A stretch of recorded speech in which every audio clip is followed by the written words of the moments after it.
Hello, and welcome to my Therapist Plays Disco Elysium analysis series. So, something a little different on today's episode. So far, we've taken a lot of deep dives into the mental health of specific characters in Disco Elysium, but we've kind of been here for a while now, and we've seen different corners of the world and how everyone in its mental health has been shaped by the environment around them, and how in turn that environment is either taken care of or neglected and left to languish, or in some cases exploited by the people in it. All of this has kind of brought us to the point where we need to talk about the mental health of not just the people in this world, but kind of the world itself. So, today I'm going to be giving you kind of my thesis on how depression can infect people's lives and how it can kind of carry over into everything that surrounds you. So, it's not exactly the most positive or uplifting commentary that I'm going to give in this series so far, but I'll try to remain optimistic throughout it. But in doing so, we're also going to try to consider what can we do as the sorriest, most boring cop in Revachol to try to introduce something positive to this world. There's quite a bit to chew on in this one, so let's jump in. Okay, we're back in. Okay, so for those watching on YouTube, hello. I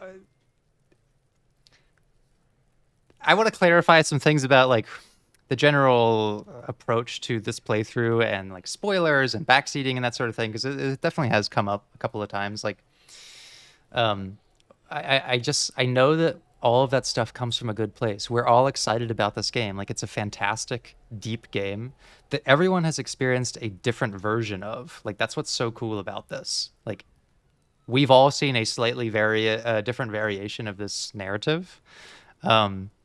Some people have seen lots of versions of it, right? For the purpose of this playthrough, what I want to like experience is like an interactive. I do want it to be interactive. I definitely do. I love the conversations that happen in the YouTube comments. Like, people point out stuff that I missed. Like, I do want help, seeing things that I've missed. But there are some times where I'm like, okay, it does become it becomes interruptive to the playthrough experience when, like, last time I was speculating a lot on who could benefit from all this going on in Martinez, right? If there are times where people say, yes, you're correct, then I have no need to speculate further, right? Like, that's technically a spoiler, because saying I'm correct in that, I no longer need to investigate that situation, right?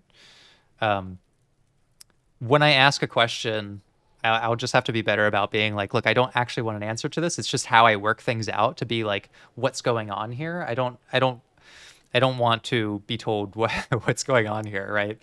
Like I said, I know this all comes from a great place, but I also don't want it to become like a thing where people who are watching on YouTube are like, oh, Twitch chat is being, intrusive or whatever. I also don't want, like, I just don't want to build any sort of resentment that way. So what I'm going to do is I am going to turn the chat off for the recording. It's on there right now. I'm still reading the chat. I'll still be talking to chat. Still super interactive playthrough. I just will keep it off of the screen so that there is less focus on like, oh, chat was, ruining this moment or whatever. Like, nothing's been ruined. Nothing has been ruined. I'm having a fucking blast. Like, this is one of the most fun games I've ever played, and this is the funnest way to play it, is like interactive. Truly, nothing about this has been ruined yet. But I do think the deeper we get into the narrative, there is the opportunity for like more and more to be revealed before I'm supposed to know about it, right? Part of what's fun about watching someone play something is the discovery and the speculation and the crazy shit I might say on my way to the right answer, right? So, say goodbye to chat, basically, is what I'm saying. Because chat is not going to be a part of like this the recording part of this. Still, especially when there is a discussion moment, I'll just be like, so and so in the chat said this, and I'll respond to it. Um, I also don't like feel like I've been spoiled on too much. I just don't want it to like happen yet. Sometimes you'll see me looking off to the side. I'm not even often reading the chat because I know there's people who are like, you're not even paying attention to the game. You're reading chat. I'm not reading chat. Chat's usually moving too fast. There's too many things. Sometimes I'm reading it, but most of the time I'm like looking at chat just to make sure it's still moving because sometimes Twitch fucks up and how I know we're still live is when I see chat moving, you know. So I just kind of like check, okay, chat's still live, stream is still healthy. No, I can't read deleted messages. So if a mod deletes something, I won't see it either. Mods have been great about deleting spoilers and whatever else. Yeah, I have to click on it for it to show up. So yeah, that's just like something I wanted to say. Like, if you want to be a part of the live experience, you can come and enjoy that and not worry about that being seen as conflicting with the overall vibe of the playthrough. So yeah, I'll just like if there's something relevant, I'll read it out and we'll continue the dialogue that way. I just want to keep the focus on what's the most fun thing about this, which is like the weird moments of odd discovery. So goodbye, chat. But also, hello, chat. Now they can't see what you're gonna say. And now YouTube, yeah, you can talk all the shit you want about YouTube. No, don't do that. We love YouTube, and we love Twitch, and we love everybody. Especially Harry. We love this guy. So let's continue what we were doing. Okay. We just spent a lot of time thinking very deeply about what's going on big picture. What's happening in the bigger narrative, the stuff that we haven't directly seen with our own eyes yet, right? And I think that that's an interesting part of where we're at in the storyline is like I've now been exposed to the different areas of the city and the different types of personalities in that city at varying levels of control, right? The common man, Tommy.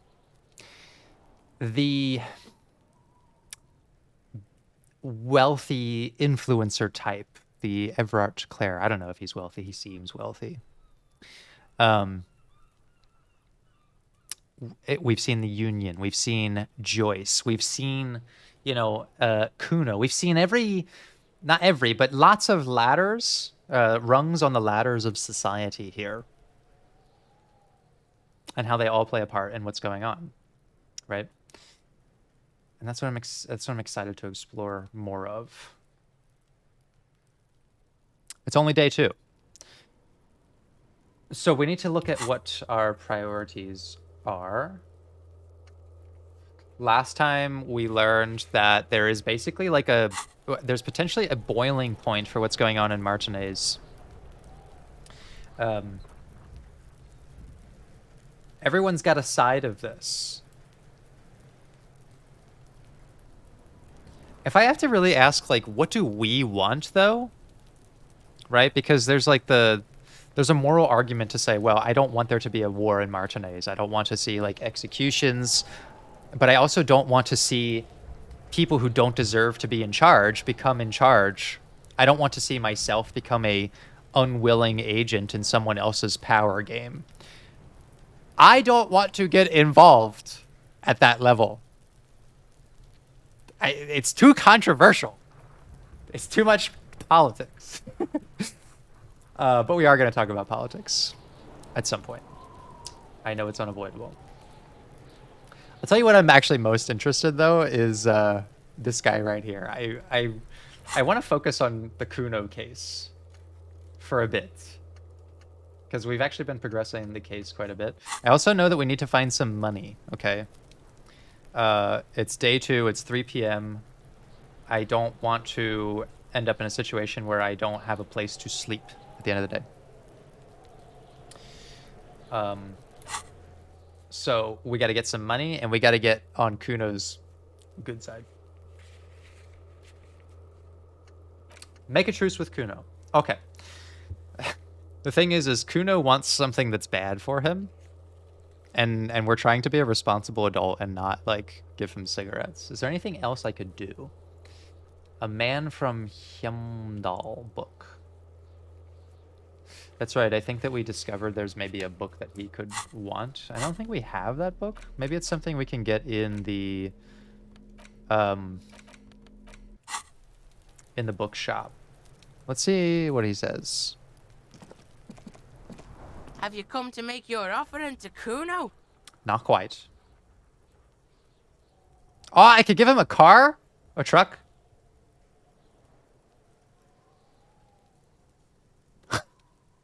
An abandoned truck. Got you a little set of wheels. I don't know if that would be very responsible. Okay, let me see if I can find him that book. First. That's the first thing I'm going to try to do. Let's go, Kim. We're on a mission.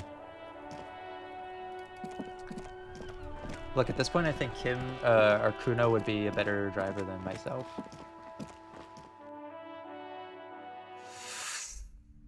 Okay, let's see if we can find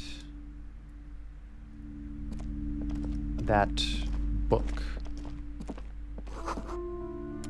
Sports magazines, not what we're looking for. I don't think it was in that board game. The display rack is brimming with worn paperbacks featuring an extremely muscular, sword-wielding barbarian. Oh, yeah. Nearly all the titles contain the word Hyemdal somewhere. There we go. There we go! Okay, I have found the secret key to Kuno's heart. My boy needs a healthy role model. Okay, and I'll be honest, it's not me. It's not me. As in, it's not Harry. Storekeep, tell me about the Muscle Man books. Oh, Man from Hyemdal. A very popular series of adventure novels. They're awfully immoral and violent books. Immoral and violent books. The thing is, when I think about the books that I read as a child, they were also, like, complicated, right? Part of what's exciting about being a child and getting into literature is like reading things that are maybe a little bit beyond your maturity level, because like that's what allows you to push into that sense of maturity, right? Does anyone remember a book series called...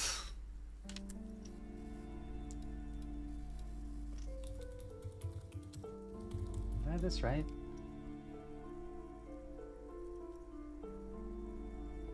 Ah, fucking... I knew it. This is what it was. Okay. Has anyone read a book series called Deltora Quest? I'm going to bring chat back just for a second here to see if anyone has... if anyone remembers this fucking book series. Yes? Yes, you have? That's amazing to me. That's crazy. This is some weird shit that I read when I was a child. And I'm like looking at it now on the internet and I see that there's like a fucking anime for it that I didn't know about. Okay, I don't remember the plots of these books at all.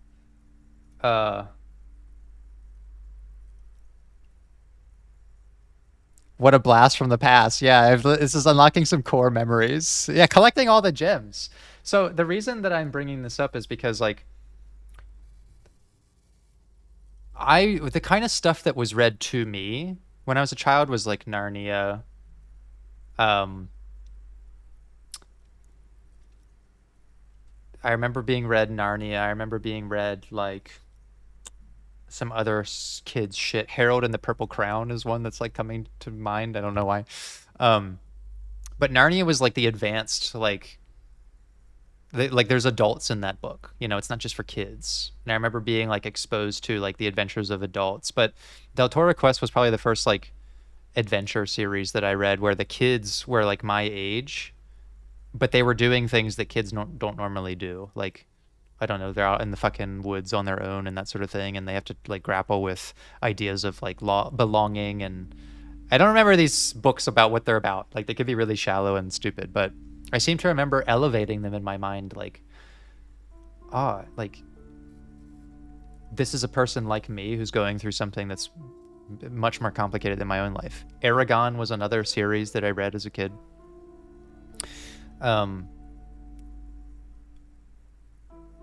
Those books are also violent.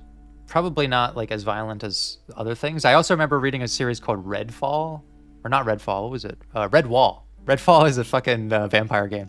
Redwall, which is about little mice killing each other, I think. It was violent. What's interesting to me is Plaisance coming from this, like, from the, like, let's sanitize these child's lives sort of thing. Like, those are immoral and violent books. Well, like, honestly, that's what's, like, helpful for kids to engage with. Some of the other books that I read as a kid were, like, some H.G. Wells stuff. This is where my love of science fiction came from. I read The Time Machine, and I read The War of the Worlds, like, abridged versions, where the language is, like, simplified for kids. I read them again as an adult later. They're proper versions, but I remember, like, being exposed to things like, you know, the time traveler fucking fighting with the Morlocks and the War of the Worlds, like people being vaporized. Like, should a child be reading those things? I think yes. Okay. I think that having exposure to things like that in a safe way, that's not like, that's curated. It's curated by an author, right? Versus like seeing violence on the news and there's a news anchor who's going to put a certain kind of spin on that, right? Like that's not what I'm talking about necessarily.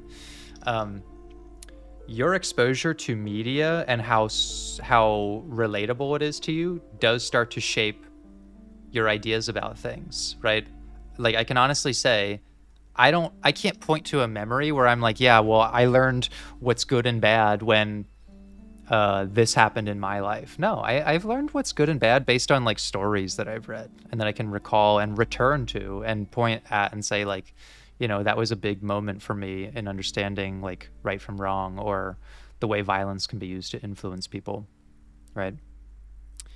And many watched violent action movies in childhood or played violent games. Exactly, right? Like some of the games that I played were like super violent, you know?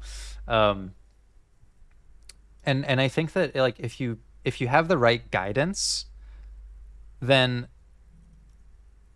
even things that are like not appropriate for you can like still be appropriate learning tools. You know, I read like the Diary of Anne Frank as well when I was a child, and like that's not something that I think would be great to read unless you had the right context. You know, someone explaining to you. You know, it was one of my parents who like would talk with me about it as I read it and kind of give me the context of what I should understand from that.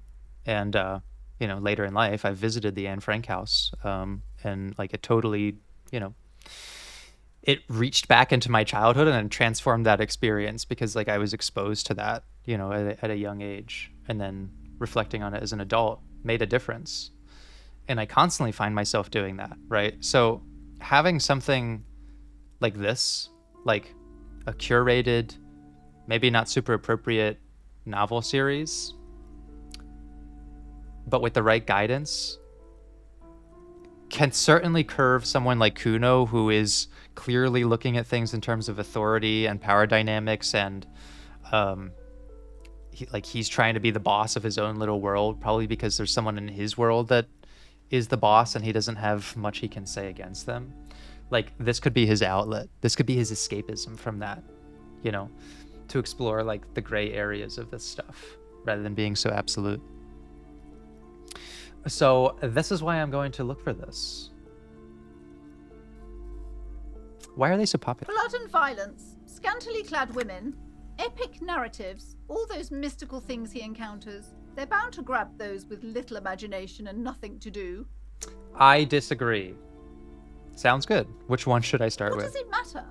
They're all the same. However, the customer is always right, they say. I don't think they're all the same. Look, if I look at all the Del Toro quests, books, they all look the fucking same, but man, that shit was hype when I was a kid. That's all I know. If you're a novice of the series, I'd recommend Hjelmdalaman, the man from Hjelmdal. It's supposed to be a good introduction to the series. Ooh, we don't have enough money for that. We need some money. Rows and rows of Hjelmdalamen blur your vision.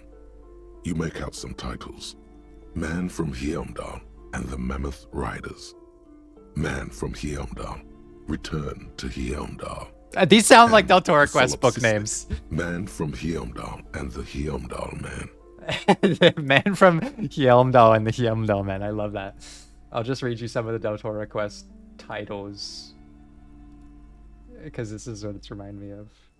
Oh, I think they were just called 1, 2, and 3, and whatever else. Okay, never mind. Good God, how many are there? Maybe 100. Man from Hjelmdal and the sages at the end of the world.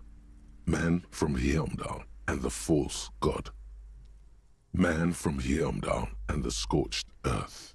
Man from Hjelmdal, the Hjelmdal colonies. Man from Hjelmdal and the swamp beast. Man from Hjelmdal and the snow crabs. They do sound like Animorphs titles. Those snow crabs are worse than they sound. Okay, is that all? Not even close. Oh. Man from Hjelmdal in hell. Man from Hjelmdal and the forest of slaves. Man from Hjelmdal under the lake. Man from Hjelmdal, Hjelmdal burning. There's even the Trial of Death, a pastoral combat game book set in the world of Hjelmdalaman, and so much more. Do any of these books call out to me? 72% chance. What am I up against here? Pain threshold? What is that? I don't have any skills, any skill points. Pain threshold. I don't have anything I can invest in this. I don't think I have anything in my inventory that has pain threshold stuff. Let's check. I don't think smoking a cigarette would help in this sense. It's gonna make my pain threshold worse. Clothes? What is that in? It's in physique.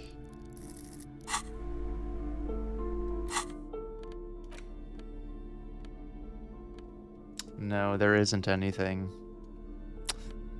Okay.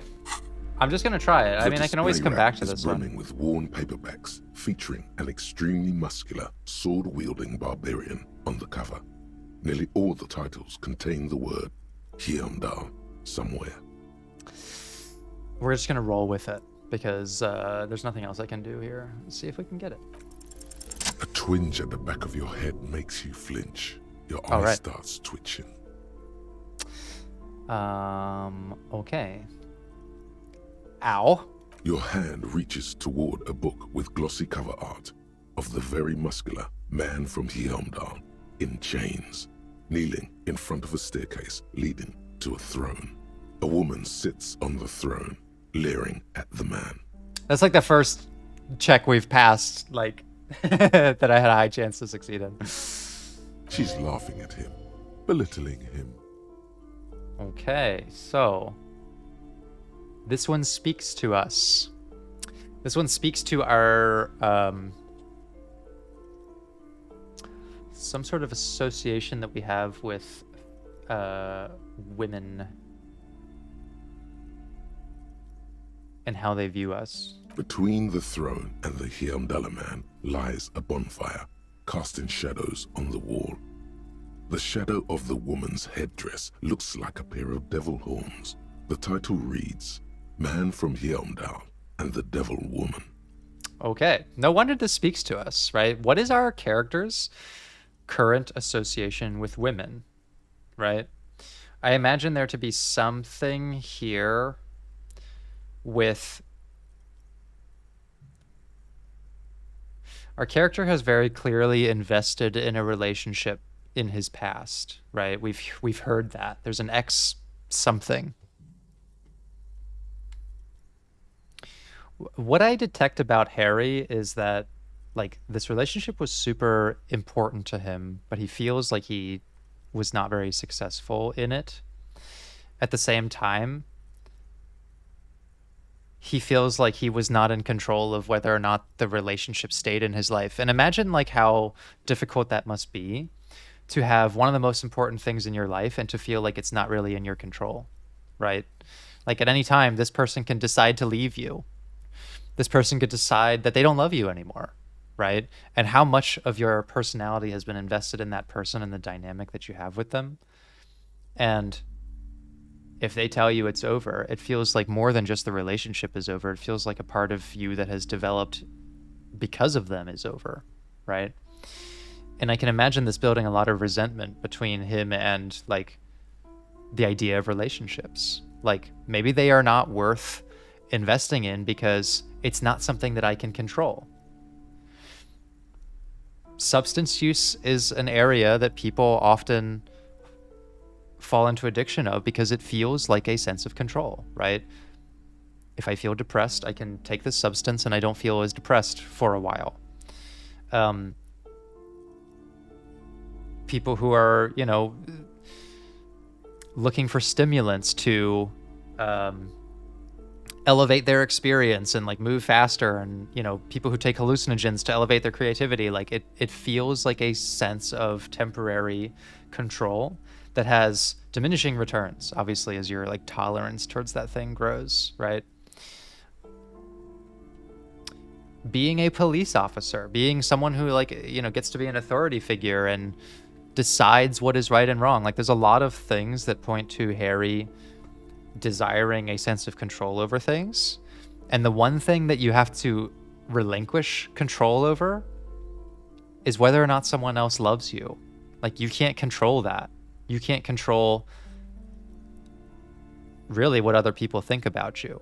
You can do things that influence how people think about you, and clearly he has done things that have made someone fall out of love with him, or that he's disappointed in his life somewhere.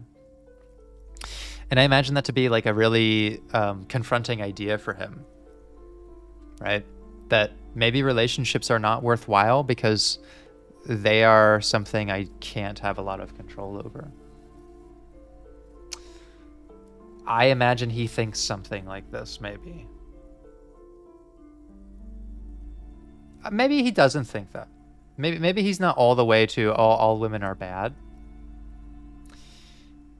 But he clearly, this is speaking to him. We'll just go with the second reply. Interesting. The display rack before you is burdened under piles of Man from Heimdall novels. Okay. We're going to try to get some money. Maybe we can sell some stuff? Can you sell things? Maybe I can pawn some of these clothes that I don't need. Oh, I guess I shouldn't really get rid of any of the clothes, because I could use them for other things. Find money and pay some rent. I need 20 real. So what I really need is like 26 real. Because I need money for the book. And then I need money for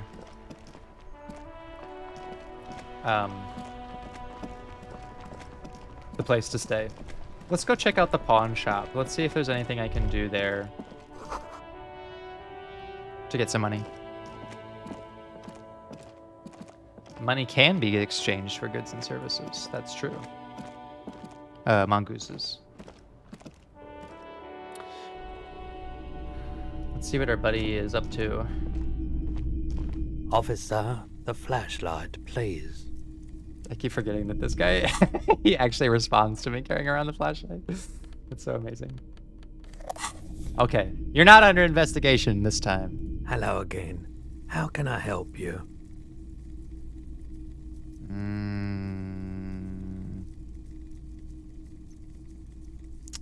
Doesn't look like we have any avenues to make money here. Let's ask him about the missing Sure gun. thing. Okay, we've Sure, already asked man. all this stuff. Let's maybe look elsewhere then.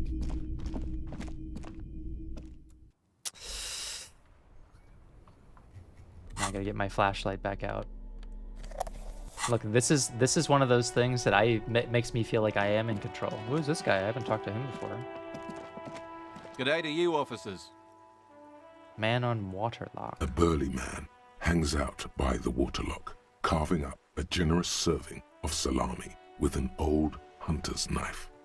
His eyes are fixed on a man stranded on the other side of the waterlock and on an enormous billboard that has fallen down into the canal between them. Interesting. His posture is relaxed. Despite his powerful build and a knife in his hand, this man resorts to physical intimidation only infrequently, if at all. Okay. First things first, what are you doing here, man on the waterlock? My friend Barry the Butcher is stuck on the other side of the waterlock. I'm keeping him company and eating his salami. Okay. From the corner of your eye, you see a man in a yellow shirt and grey overalls waving at you from across the canal. He seems disappointed about the wreckage on the waterlock and the salami. Not the salami. Very good stuff. Anything I can do for you, officer? The man on the waterlock picks the skin off a slice of salami and takes a sizable bite. Do you know what caused this wreckage? I wasn't here to witness it, but those look like tire tracks on that sign. Weird, huh? Then again, plenty of daredevil drivers in Revachol.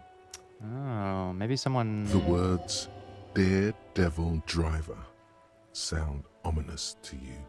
Hopefully someone didn't crash into the water. Too bad it also takes a year and a day to repair anything around here, especially a waterlock. The rest of the coast is closed off till then.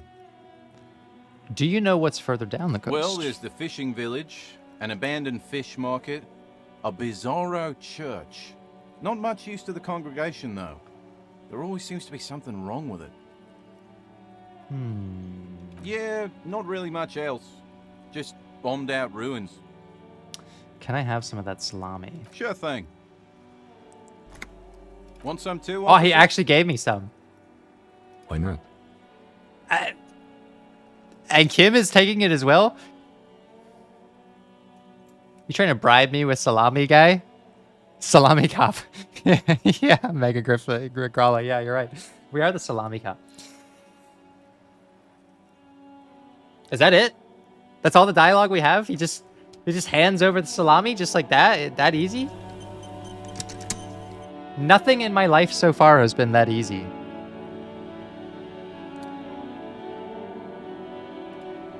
Just 3 guys eating salami.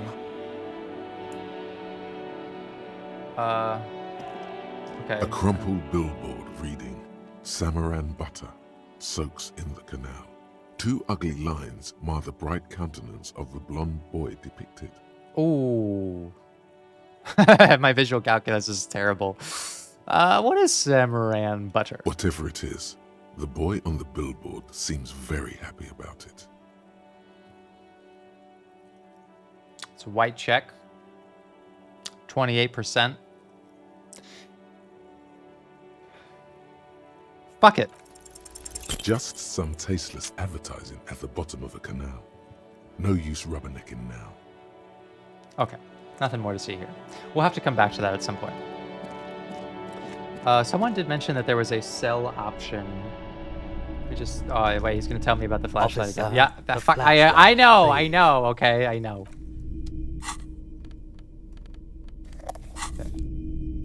Hello again. How can I help you? Oh, there's something I'd like to sell. Let me have a look.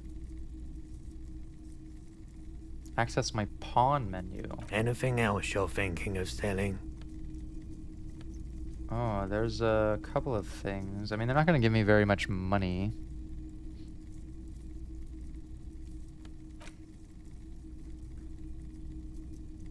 I don't think I should pawn those just yet. I like to sell I'm my not clothes. purchasing any more clothing at the moment. What? And especially that tie. It swallows photons around it. I have no need for necrotic objects. Your mother is a necrotic object! I'm fun! Look at me sparkle in the light of the projector! Oh, no. I don't like those kinds of objects. No sale. Do you know what kind of what the tattoos mean? Photic paths, counter-radiance networks, anti-magnetism. It's darkness. That's all I know. Sell me something lighter. Okay, we don't have anything Another to sell. time, perhaps. Ah, we can try this again. Oh, fucking come on. 86%?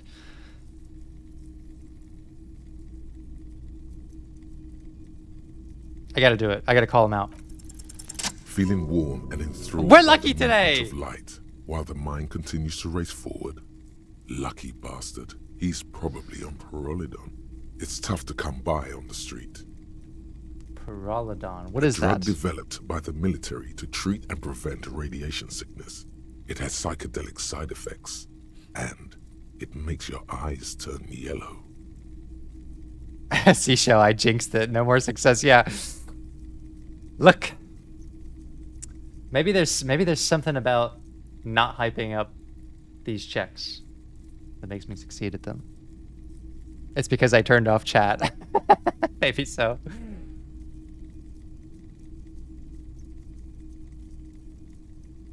Is it just me or is it really warm in here? Yeah, it's pretty warm in there. Let's just make an observation. I try to keep the shop at a comfortable temperature. There's a note of indignation in his voice. Interesting. Those triangle patches on his vest, you have a feeling they mean something, like they're similar to the halogen rectangle on your jacket. Really? What's with the triangles, buddy? I was with the emergency relief brigade. You know, after the People's Pile disaster. Had to take Pyrrolidon for radiation sickness. That's what you were hinting at just now, wasn't it? Yes. He's taken it for mental and emotional, not physical pain these days. Okay. Man, that's pretty tragic, right? Like he was on a relief brigade and he had to take this chemical to like deal with those symptoms and like his nervous system has adapted to it. And now it asks for that for other reasons. What is the People's Pile? A bad idea. Some poor leftist built a particle decay generator in hopes of bringing affordable electricity to underserved communities. It malfunctioned. Radioactive waste everywhere. Probably some of it in you too. Interesting. Okay, tell me about the relief brigade. We were an all-volunteer force. Self-organized. Tried to help the fire brigades contain the spill. Tough son of a gun, this one. Respect. Yeah, lots of respect. I lived by the river since I was a small boy. The Esperance. Didn't have the art to let it all go to shit without trying to do something to help out. There wasn't much the volunteer force could do, however. We wasted years in the river mud. Years getting sick. It must have been tough. Radioactive cleanup. There's a reason why everyone's tried to forget any of it ever happened. And why no one has tried to repair or replace the pile. Oh my god, this is one of the most tragic things I've heard so far.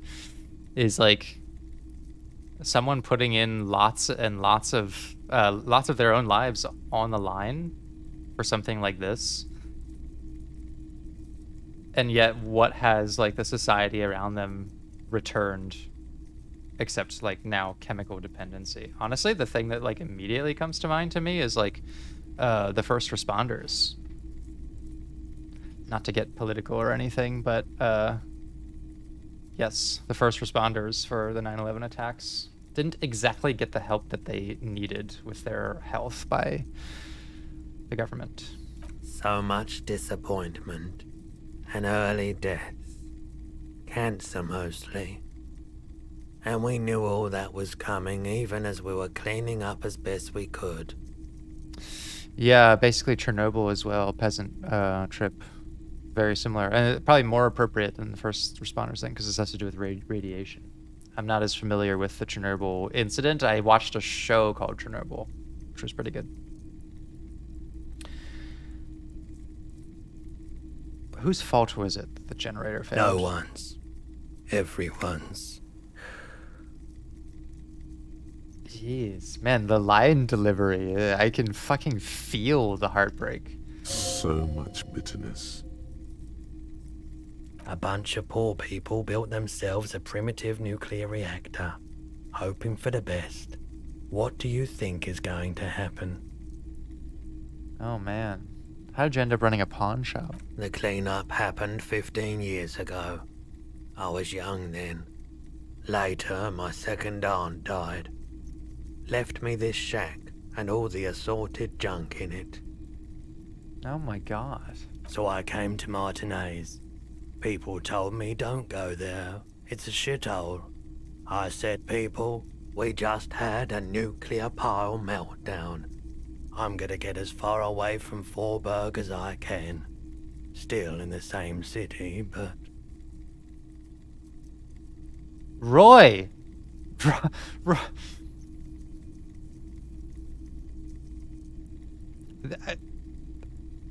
I want to help this guy. Is there anything we can do to help him? Thank you for telling me. I mean... I like the theory more than the story. Outward movement, not vortices. Yeah, you gotta get in on those vortices, my man. We're not going to ask him for his drugs. What I wonder about him is, like, what is...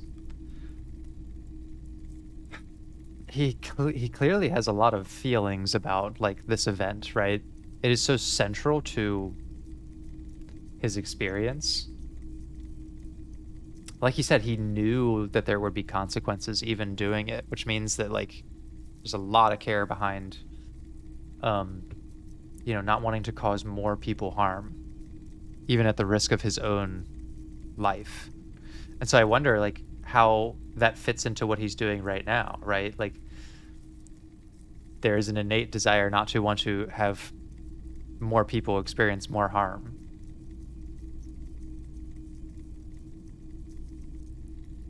But I don't imagine there's much opportunity for that in a pawn shop. Fuck, man, I just came in here to get some money. Okay, I just wanted to, like, find some cheap dollars, and what I have been faced with is, like, one of the most tragic stories in this city filled with tragic stories. I just want some fucking money. Jesus Christ. Who needs money when you can have trauma? Yeah. Look, trauma's free. Okay, maybe I can... There's so many worse stories. Yeah, I can imagine that.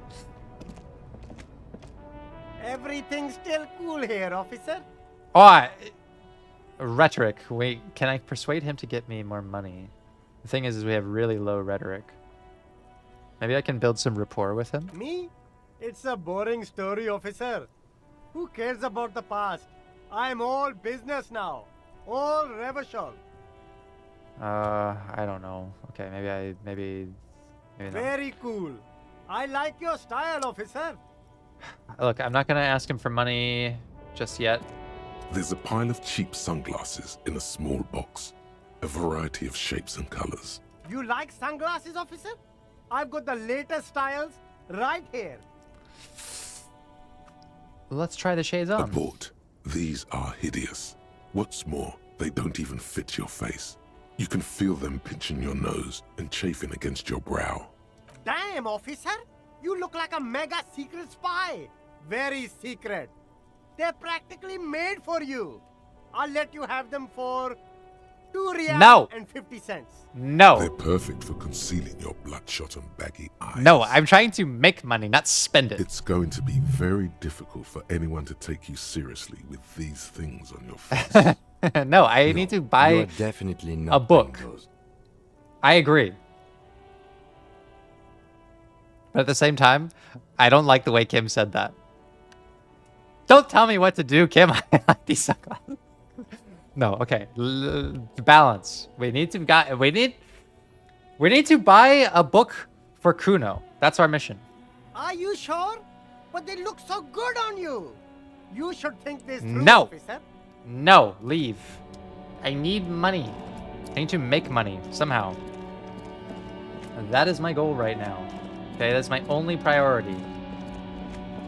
I need to come up with some quick and easy cash. Is there anything I can do with this car, maybe? Or Kim? Kim, you have any ideas? Okay, not ready for that one. Tommy's not gonna give us any money, that's for sure. We kind of burned that bridge last time. I'm pretty sure I picked up all the money that was just lying on the ground. I've already talked to a lot of these people. Man. How does anyone get money?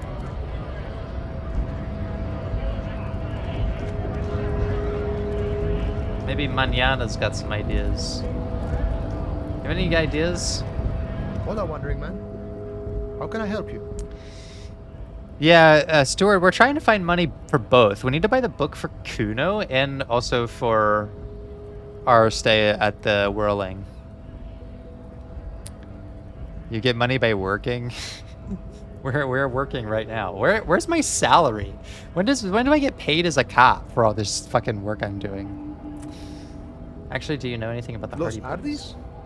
They're an independent militant group. A bit too high-strung, but it comes with the responsibility. Look, I'm not trying to solve the case right now, okay? This is good. Yeah, how to benefit? How do I benefit? Yeah. They're sort of like you. Preserve the rule of law and all that. Except it's Everard's law. But really, they're just like you. They're just like me. How Is so? he actually comparing you, an officer of the law, to some neighborhood vigilantes? Good fucking point. Authority. I'll let that slide. The man whispers a jaunty tune. A coastal breeze ruffles his hair. Okay, you got nothing. You got nothing for me. I need cash money. Oh, there's a bunch of money on top of the roof. That's money, right? How do I get up there? Is there a way up there? Is there anything in this bathroom? Any cash lying around? Well, this is magnesium. Magnesium is really worth more than money. Ah. Ooh, some glasses. With visual calculus, something we're really, really bad at. Oh, fuck yeah. My dude's so fucking cool now. These are stuffed away in the dockworkers' union office. They're perfect for scribbling down paperwork when the sun tries to get in your eye. Good for staring down suspects, too. That reminds me, I need my fucking flashlight in my hand at all times. I guess we can hold the pry bar for intimidation. Now we've completed our skill set. I can recycle bottles in Fritta. That's true. I do remember I can do that. Now I wish I hadn't wasted money on other things. How do I get up there? Looks like there's some sort of hatch.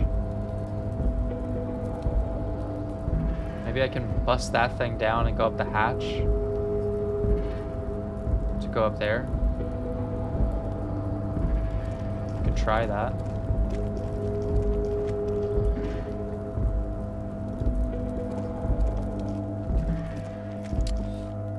I already picked up all the bottles from there. Okay, maybe... I think I already tried exploring this way. Yeah, this led me to the dock. We already picked up all the money there. I'm gonna try. What am I, a detective? Yes. Keep exploring, money will come. Yeah, I'm trying not to retrace my steps too much because I know I've already picked up a lot of the cash that was just lying around. Let's try... I need money! Me too! Me too! Maybe I should be joining these guys. Maybe I really am a communist.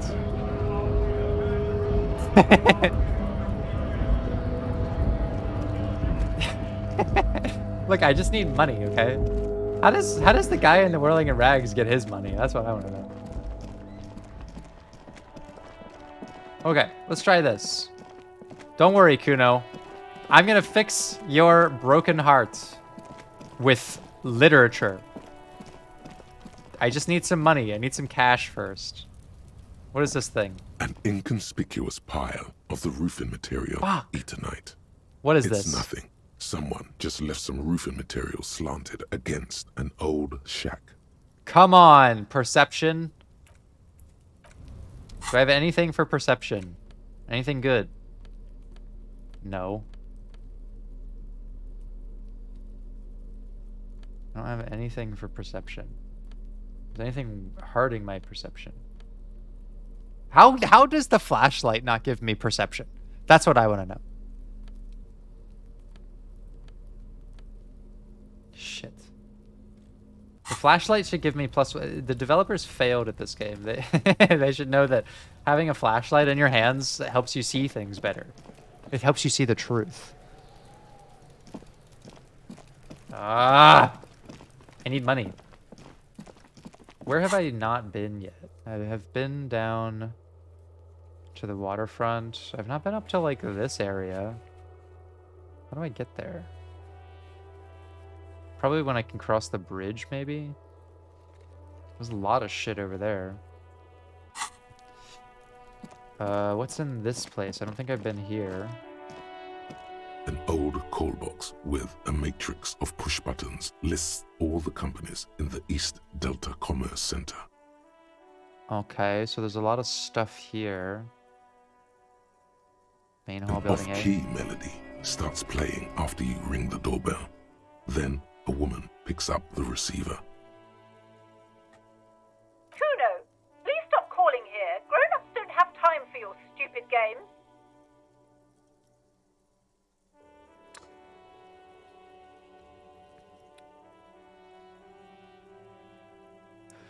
Kuno knows plaisance? Okay, fuck the fucking murder mystery. I don't give a shit about that, okay? This is way more important. What is going on here?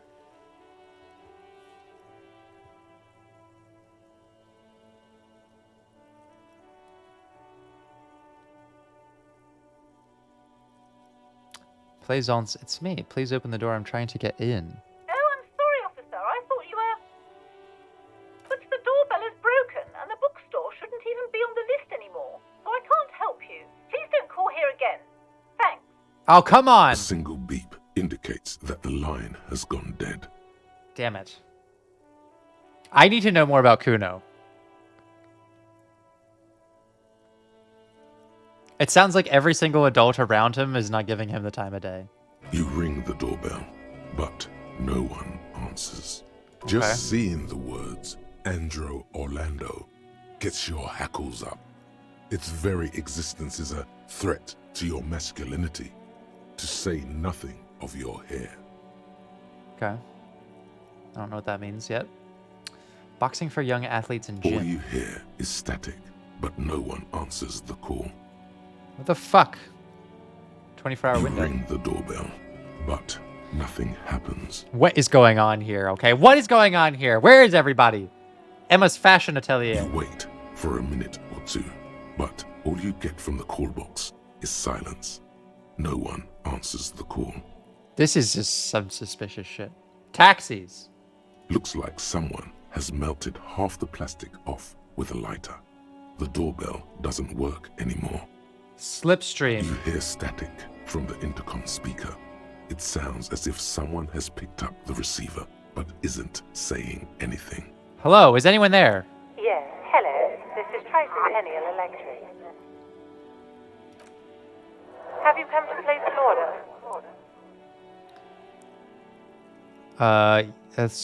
Let's say yes. Yes, I've come to place an order. My God. The lieutenant exchanges a look with you. Sorry? It's you. My God. I didn't think I would hear your voice. What is happening right now? It's a woman, and she knows you. Your heart beats faster. Oh, fuck. No, something's wrong here. Are you sure she's talking to you? Do we know each other? Michelle, just please. She stops and you can hear her breathe heavily, her breath distorted by ancient static. Oh my god, this is haunting. Sounds like a ghost.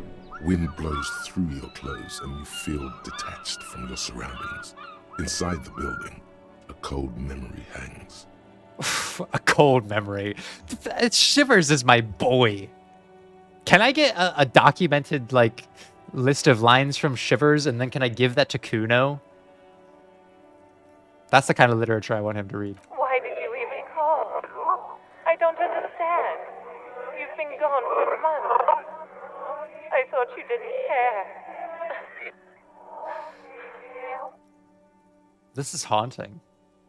Clearly, this is something impacting us deeply.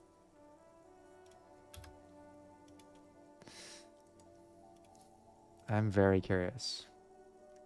What did I do? Ever since I came to work here, it's been different.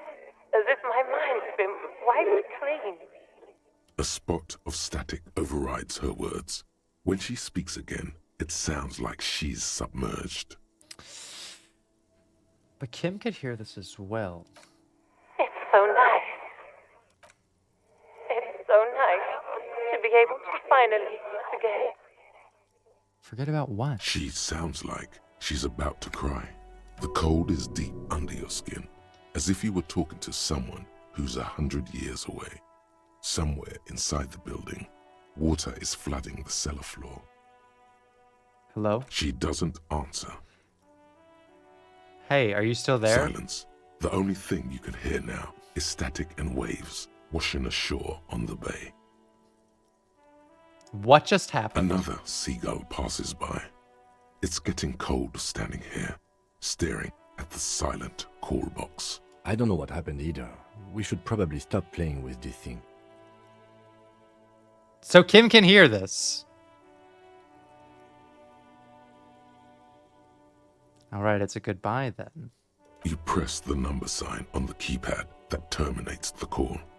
12 name cards on the call box read. Okay, we're gonna have to come back to that one.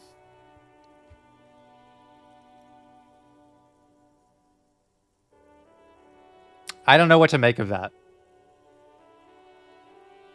just yet, but it is interesting. Okay, let's move on. Silence. No one's home at Fortress Accident. Where are the people? Ice City. Silence. No one answers the doorbell. The whirling in rags. Nothing happens after Guards? you ring the doorbell. They don't want to talk to you. Doesn't anyone want to talk to me? The pinball. Silence. No one answers your call. Empty? This button looks new, but someone has removed the name card. Nothing. Huh. This button looks new. It's probably not connected yet.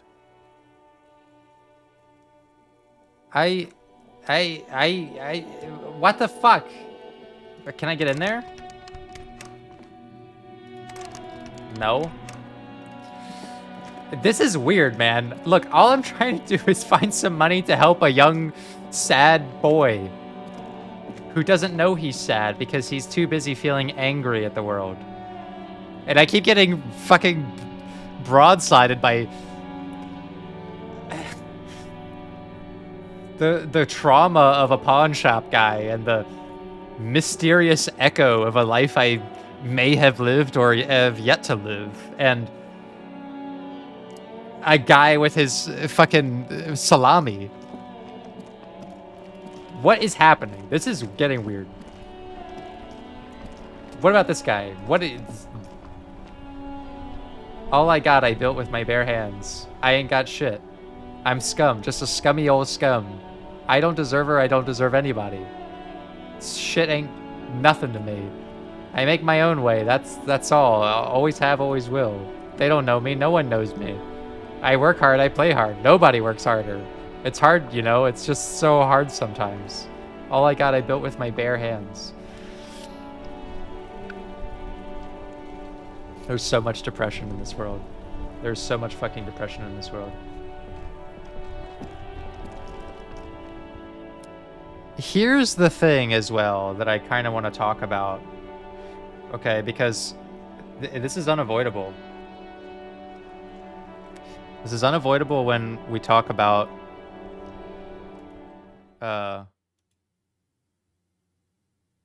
mental health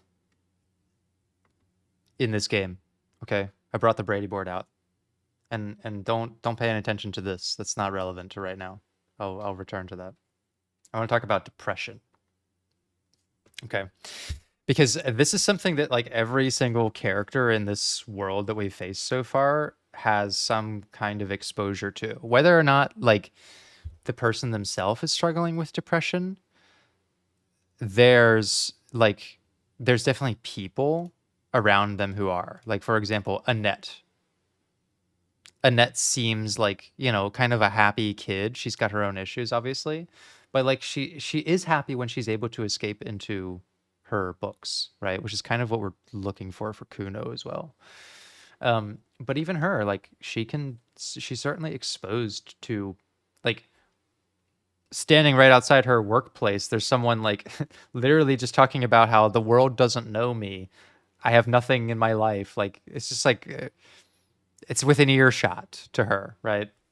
So here's like the way I conceptualize depression and why it's so complicated to work with when it comes to therapy, and why this particular version of like society, the way it's depicted, presents a lot of complicated things. And I love Disco Elysium for this because it doesn't present anything in terms of one dimension, right? I like to think about it like this. We can think about depression as coming from different sources, but imagine, I'll simplify this a lot. Imagine the source of your depression comes from your job, right? Imagine you work somewhere like Fritta, where I'm trying not to go on another Fritta tangent.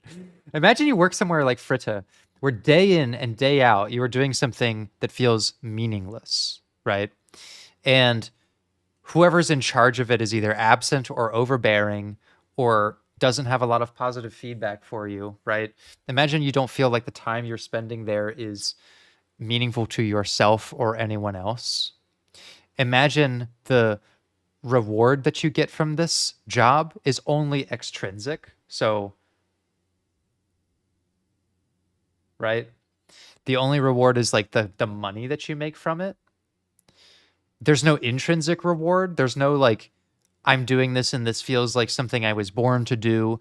It feels like something I am growing as a person and doing. No, right? Fritta Girl is not like elevating her personality or her worldview by working at fucking Fritta, right? The only goal that she is getting out of it, from what I can detect, is an extrinsic one. Like, she needs the money, presumably because like, you know, life is tough in this shattered society, right? Where even like the most pleasant place that we've gone to so far is a bookstore, and like half of it's boarded up, right? So you're working for extrinsic rewards, and the extrinsic rewards are also like quite minimal. She's not making a lot, right? She's working at a place where people who come in are also looking for extrinsic value: cigarettes, alcohol, temporary, harmful relief from the depressing reality around them. Okay. Not to get too not to get too real here, but yes, like part of what's depressing about this is like it's all extrinsic, monetary, material things that even by themselves are not great. Like I imagine that if even if she was able to buy herself things that she does find intrinsic value in, like a nice pair of clothes that she feels like she looks good in, you know, maybe there's some intrinsic reward in that, like some self-esteem. But either way, right? Imagine that this is the source of your depression. Life just feels meaningless in a dead-end job. What is going to happen in your life that surrounds this, right? What is going to happen to your health, okay, when you experience depression? Your health is going to be declining, partially because, right, we may be over or under sleeping, right? A lot of people who experience depression, they're either not sleeping enough or they're sleeping too much.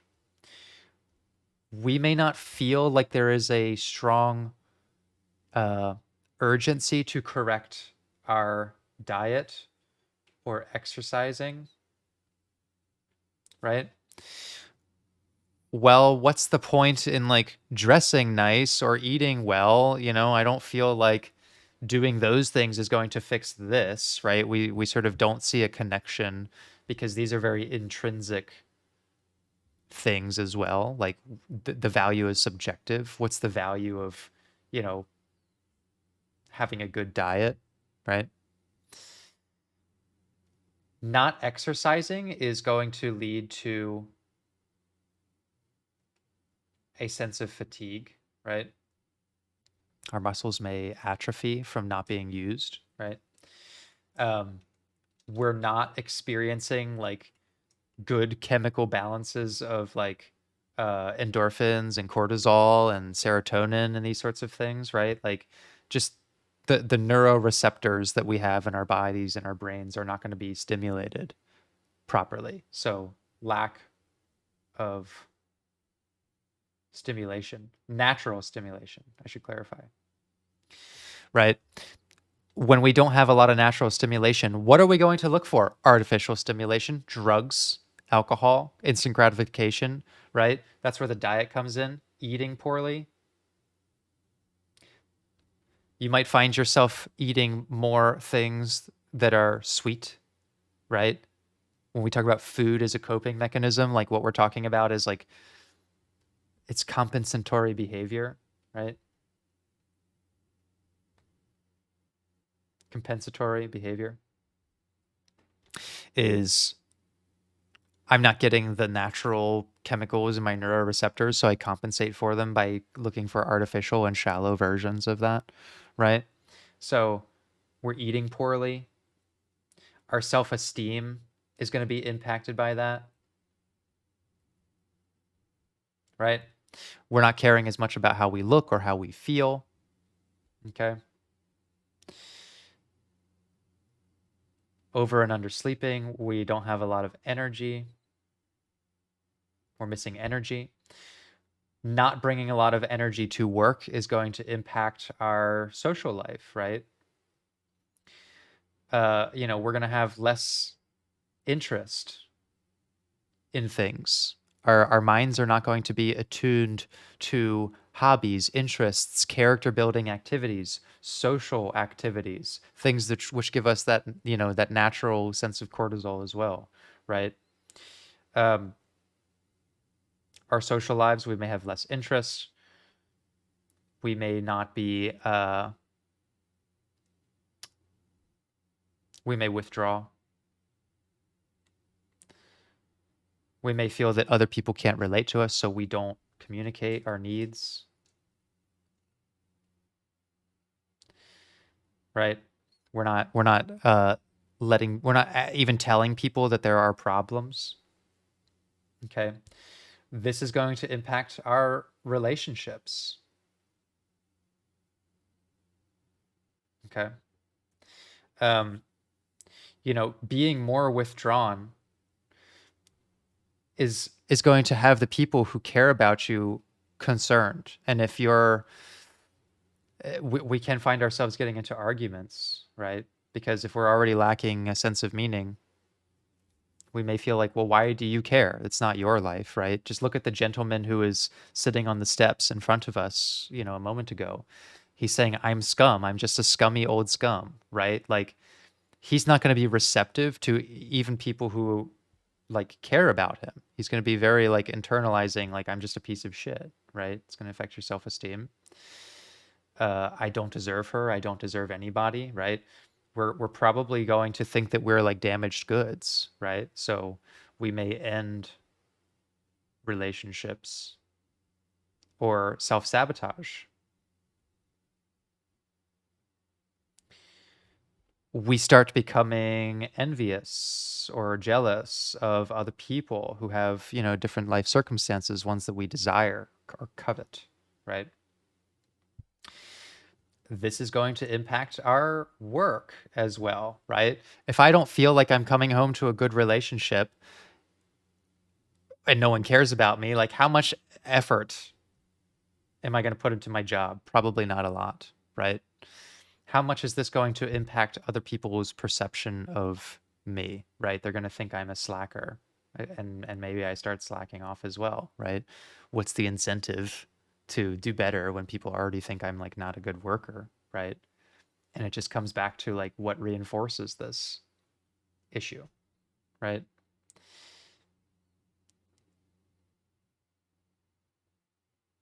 This is going to impact all of this, right? Your ideas about the future, whether or not you feel invested in making changes, right? Whether or not you feel like trying new things is worthwhile, right? So not taking as much initiative. The people who you start impairing your relationships with may end up going to their own jobs, right? So you start affecting other people's lives, right?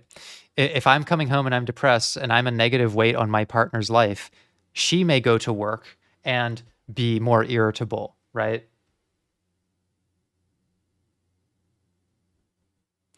She may struggle with worth ethic.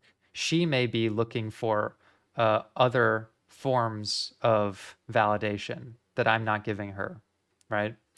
Like, your depression starts to infect other people's lives, okay? And yes, politically as well, right? This is all like influenced by the environment around us, right? We're going to talk about that later. But okay, this is what I wanted to demonstrate, right? I'm talking about depression here. It's kind of a spiral. I think of it like an infection, okay? Depression is like a poison, not just on your mind, but on your behaviors and like the elements of your life that are supposed to hold up your personality, right? So what were to happen if suddenly Fritta Girl got some sort of windfall of cash, or she was able to quit her job and became, I don't know, fucking vice president of the RCM. Just imagine, right? The source of your depression can go away instantly. That is not going to fix everything that this depression has infected, is it? Okay, you've already done severe damage to your health. You may have started looking for compensatory behaviors and developed addictions to things like cigarettes and alcohol to cope with those things. Suddenly not having a depressing job doesn't cure you of addiction. Suddenly not having a depressing job doesn't cure your lungs and muscles and neurotransmitters of dependencies on more harmful things. Suddenly not being depressed doesn't return to you an equal amount of positive energy or work ethic, right? These things take a long time to rebuild. It's not going to instantly repair your relationships. Your job may be amazing the next day, and yet you've still built up an expectation that there's lots and lots of arguments happening. The communications that you've had with people may still be breaking down. You're not suddenly going to develop more trusting and more self-secure views of others. You may still be envious, right? You have already set into motion an escalation of self-sabotaging behavior You've already ended relationships that once benefited you. You may have already stopped making plans for your future that are now too late to implement. And you've certainly already affected other people's lives in negative ways due to your own depression, right? Depression has infected every single part of your life and those around you. The source of your depression can go away instantly, but that does not solve the problem that the rest of your life has already been impacted by this deeply. Like, it's rooted its way in. And this is something that I try to get across to people who come to therapy for depression, or maybe they don't come for depression and they don't think that they're depressed. And here's the thing, you could not be depressed anymore, okay? You could genuinely have developed some positive changes in your life and no longer experience the symptomology of depression, the fatigue, the health, and that sort of thing. But there may still be elements of your life that have been impacted by that depression for years prior to where you are right now. And so depression is not just like oh, I don't have it anymore, so life should be good. No, you may not be depressed today, but you are still definitely grappling with the effects of depression, potentially, right? If we start investigating your life and realize that depression was a part of it, right? Depression was a part of my life. I experienced like many of these things myself when, I lost significant portions of my life to COVID and, having to leave the country I'd been building my life in, and I lost my livelihood and all of my possessions, and like my whole life fell apart like that. Okay. And then I put a lot of it back together over the years. But I still have these flares of like, some days I wake up and I just feel like a part of this still present. And I'm like, man, well, if I look around at my life, I don't see depression. I don't detect like the source anymore. I have a good job. I have this great, wonderful community. I'm doing things that are fulfilling to me. I have great cats that I love. I have good people in my life, but I'm still affected by the infectious points of depression that affected me years ago. And so it is not just about addressing this. If someone comes to me for therapy and says, I feel depressed because I'm in a dead-end job like working at Fritta, we cannot just look at that and say, all right, well, let's find you a better job. No, we have to comprehensively look at everything else that's in your life and address those things as well, right? Just because Harry is no longer living the life with the memories he had that led to his alcoholism and depression, just because those memories are gone does not suddenly fix all of this shit. He's still lingering with the failed relationship. He's still lingering with the electrochemical urges to use substances. He is still very confused about what the future of his life and the life of everyone else around him should be, right? That's where like a lot of this introspection, this conflicted like attachment to ideologies is coming from, clearly, because like this stuff has already been infected by him. And so he sees depression everywhere he goes. He can see it in Kuno's life. He can see it in the gentleman by the stairs. He can probably even see it in Kim's life in some ways, right? Like, whether or not you have something pressing or major that is affecting you that we would call the symptoms of depression, there is likely some part of your life that has been infected by it, if not by your own life, someone you care about, right? If you care about someone who is struggling with addiction, guess what? Their depression has infected you in some way, right? So yes, I'm making this case that like there's no escape from the infinite, desperate climb out of the void. But there is. There is, okay? It's called therapy. Therapy is how we start to address these things, right? This is why it's not enough for some people to just, I think that a lot of like motivational speaking and there's a lot of ideas around like, okay, well, if you just muscle your way through this situation. You will feel better. No, we have to take a deeper approach. We have to consider the whole person and everything around them. Simply changing your job, simply changing your environment, simply changing your own behaviors may not be enough, right? But there is a way out of this, okay? You have to start looking at your life in terms of the whole picture. And if work is, the source of this, that's great. The fact is that this system works the other way too. If you suddenly had an amazing job, right? And you allow this to infect your life in the same way, it can infect your health in positive ways, right? Part of showing up to work and looking good and getting positive reinforcement from people may help you orient yourself to better behaviors, better dieting, right? You feeling good may impact your relationships. It may impact your willingness to go and socialize, right? Rebalancing your neurotransmitters with healthy, natural abilities to produce dopamine and cortisol and serotonin and endorphins, like those are going to like have a compound effect of encouraging you to do better things for yourself, right? Like the thing is just one of these doesn't do it, right? A therapist can help you identify what the biggest pain points are, and they can help you understand why that thing is such a significant draw, right? Because if we're talking about addiction, we're also talking about your relationships.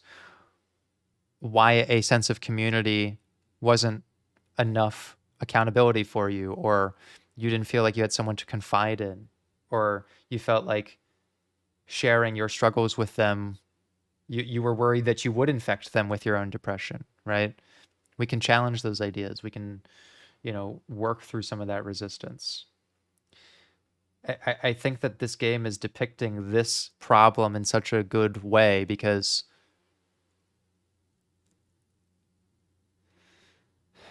and this is why I sort of struggled with like some of the political ideology stuff. It's like there is no one solution to this. There's no like, oh, well, if we were just in a better political system, that would somehow fix all of this. No. Okay, just even if Fritta Girl had complete access to healthcare and, free education, which she should, and so should everyone else. What's happening at home? Like what's happening at school? The school could be paid for, but like, are there people around who are encouraging her to look into that? Or are there people around her like Plaisance who might be saying, no, don't get into that literature. Don't involve yourself in like relatable ideas, that you could potentially experience something outside of your depressing environment and just enjoy the fantasy of being a strong man who has cool people around him who like him, right? Revachol could be I don't know, a bustling metropolis utopia, and like that personality trait could still affect this person, right? Suffering is relative. The person who has everything can still experience all of this, still experience depression. I think that it's very easy to look at someone who's privileged and think, well,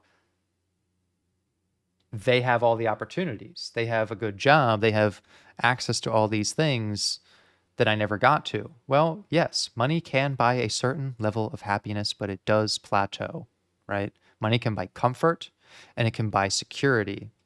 But those two things alone are not enough to repair everything here. The fact is that, money can give you opportunities for you to invest deeper in some of these things that other people may not have, but it does not guarantee you happiness. It doesn't. It just gives you more opportunities for it. So when I look at Revachol and I look at the people in it, I look at it this way and I'm like, man, everyone's touched by some level of depression. It's baked into this society. Like, your environment matters a lot too. Like just imagine you're walking around this environment and you see that it's cracked, that it's not taken care of, that you look around and you see things boarded up. You see entryways blasted out. You see bombs, like the evidence of bombing. Like, you're constantly reminded by like the tragedies that have built this world, right? You see people who are frustrated by those who don't remember the past. You see like children who were not given opportunities to thrive, and like what evidence is there that thriving in this world would even matter? My God, it is depressing.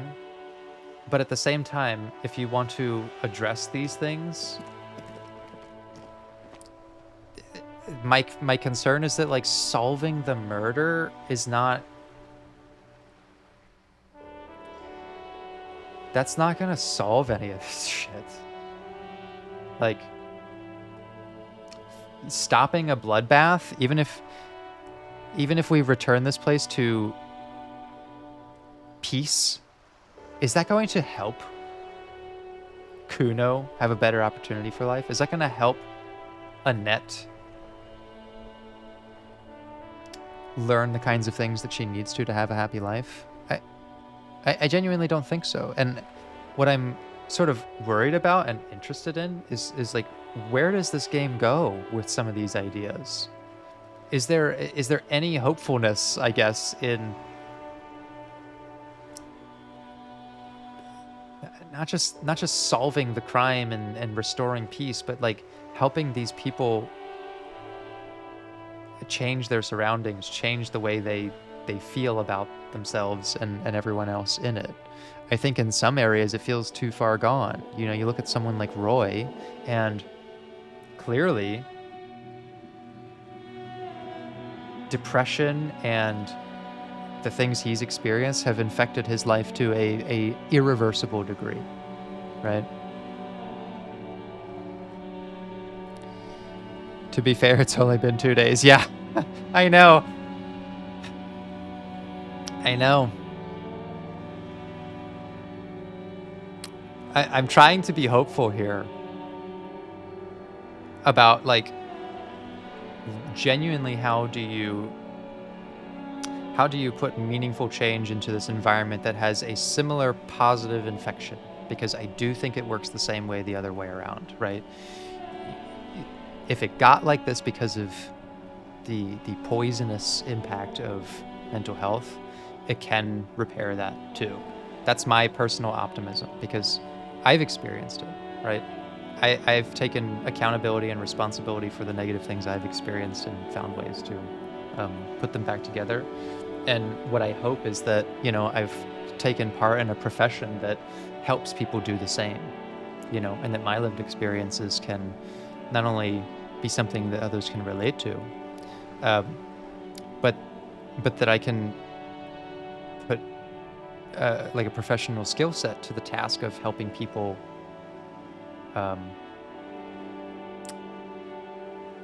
climb out of the void of their own lives in this sense as well. Maybe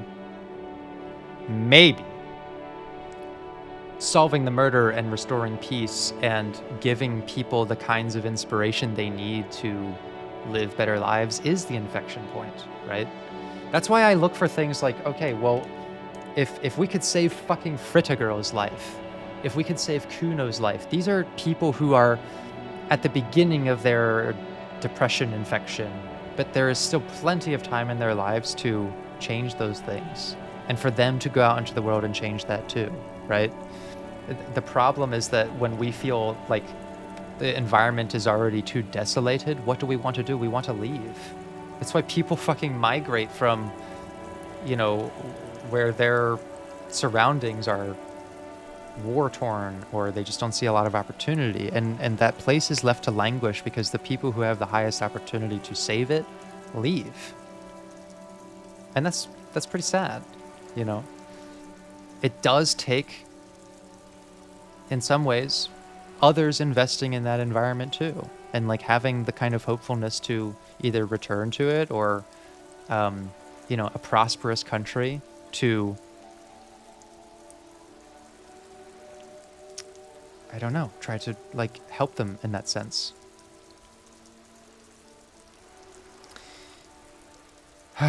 It's a lot. It's a lot. There's a lot going on in my brain as I like think about this. And I know that there's like all kinds of elements, political elements, economic elements that are wrapped up in that. But like, you have to understand, I view the world in terms of mental health. You know, when I see the economic reality, when I see the political reality, I'm thinking about the mental health angle on this, which they're directly influenced by each other. But this is how I see the world. You know, I see it in terms of like positive and negative infection. And if I ask myself, what can we do in our role to impact that? One, we can try to heal ourselves and potentially be a positive point of infection for someone else, right? Maybe we can be, what was it? The cop that Annette talks about in the book. The cool detective guy that she likes reading about. Like, maybe she will be more trusting of, you know, policemen because like we made a positive impression on her. Because we used our authority to convince her mother to let her be inside on this rainy, depressing day. Maybe if we can provide Kuno with something beneficial to him, he can feel like there is someone in the world who has the time of day to talk to me and cares about what I think about things. Maybe if we can show a little bit of fucking interest in Fritta Girl's life, she will have some interest in, I don't know, like becoming a scientist or something. She had that comment where she's like talking about radio and television and like the cool things that are happening in technology. Just maybe. Maybe that's what we can do. Right, Kim? You and I. It's just me and you against this depressing world. We're gonna do it all. We're gonna solve the case. We're gonna restore order to Revachol. And god damn it, we're gonna infect some people's lives with positivity. That's what I'm here to do. That's what we're here to do. I don't give a fuck about Joyce or the Union or Everett Clare. Okay, I care about healing this depressing world. I care about providing it with hope and optimism. And the idea that we can change things. Because we can change ourselves. Maybe, just maybe, that's what we're doing here.